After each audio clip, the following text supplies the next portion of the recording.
гурӯҳе аз муштариёни ширкати хусусии Муҳаммад 2009-ро шеваи кори ин ширкат нигарон кардааст. ин ширкати хонасоз дар кӯчаи Бухоро 29 маркази шаҳри Душанбе ба бунёди манзилҳои баландошиёна машғул аст.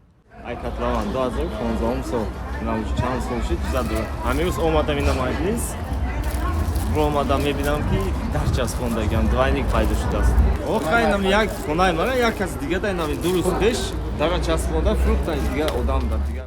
ин манзилҳо ба назари муштариён бояд солҳо пеш мавриди истифода қарор мегирифту онҳо низ аз мушкили пардохти иҷораи хона халос мешуданд. ҳамин том 7 сол шуд ки начапа кардаган ягон шароити сухта надоранд.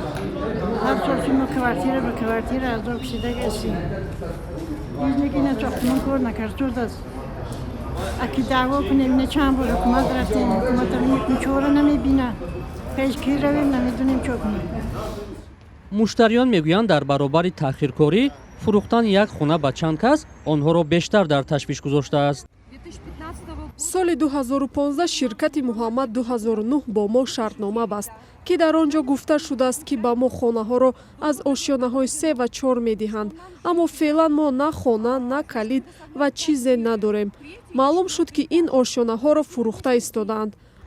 муштариён талаб доранд ки Нусратулло Қурбонов раҳбари ширкат онҳоро бипазирад ва мушкилро шарҳ диҳад. дар ширкати сохтмонӣ гуфтанд беш аз 85% корҳои сохтмониро ба анҷом расонидаанд ва набояд муштариён дар ташвиш бошанд. раиси ширкати Муҳаммад 2009 мегӯяд муштариён на ҳамеша пули хонаро сари вақт месупоранд ва ин яке аз сабабҳои таъхир дар супурдани биноҳо шудааст. ӯ иддаои фурӯши як хона ба чанд нафарро беасос хонда афзуд ки ҳангоми ҷобаҷогузории муштариён баъзе иштибоҳҳое шудааст ки ислоҳ хоҳанд шуд.